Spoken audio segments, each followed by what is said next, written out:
حضرت آدم علیہ السلام وحشت سے زمین پر تشریف لے آئے تو بارگاہ خداوندی میں عرض کیا کہ خدایا، میں یہاں نہ تو ملائکہ کی تسبیح و عبادت کی آواز سن سکتا ہوں، نہ ہی کوئی عبادت خانہ نظر آتا ہے۔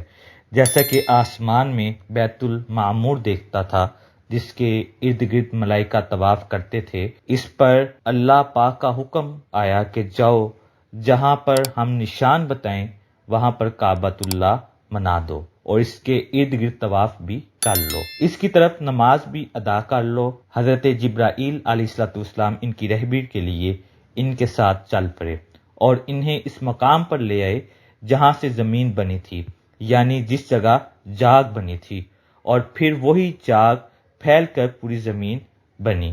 حضرت جبرائیل علیہ السلام نے اپنا پر مار کر 7ویں زمین تک بنیاد رکھی، جس کو ملائکہ نے 5 پہاڑوں کے پتھروں سے بڑھا: کوہ طور، کوہ لبنان، کوہ جودی، کوہ طور زیدہ اور کوہ ہیرا۔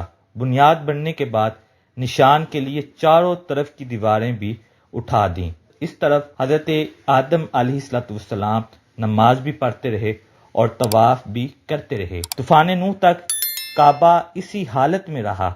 طوفان کے وقت وہ عمارت آسمان پر اٹھا لی گئی اور وہ جگہ ایک اور اونچے ٹیلے کی صورت میں رہ گئی، مگر لوگ پھر بھی برکت کے لیے یہاں آتے تھے اور آ کر دعائیں مانگتے تھے۔ پھر جب حضرت ابراہیم علیہ السلام کے زمانے تک کعبہ اسی حالت میں رہا، جب حضرت اسماعیل اور حضرت ہاجرہ یہاں آ کر رہے اور یہاں کچھ آبادی ہو گئی، تو حضرت ہاجرہ کے انتقال کے بعد حضرت ابراہیم کو حکم ہوا کہ حضرت اسماعیل کو ساتھ لے کر خانہ کعبہ کی عمارت تعمیر کریں۔ اس کی نشانی اسی طرح کی گئی کہ ایک بادل کا ٹکڑا بھیجا گیا تاکہ اس کے سائے سے کعبہ کی حد مقرر کی جائے۔ حضرت جبرائیل نے اس سائے کی مدد سے خط کھینچا اور حضرت ابراہیم علیہ السلام نے اس خط پر اس قدر کھدائی کی کہ بنیاد آدم نمودار ہو گئی۔ پھر اس پر عمارت بنائی۔ اس کی بلندی 9 ہاتھ تھی اور رکن اسود سے رکن شامی تک دیوار کی لمبائی 33 ہاتھ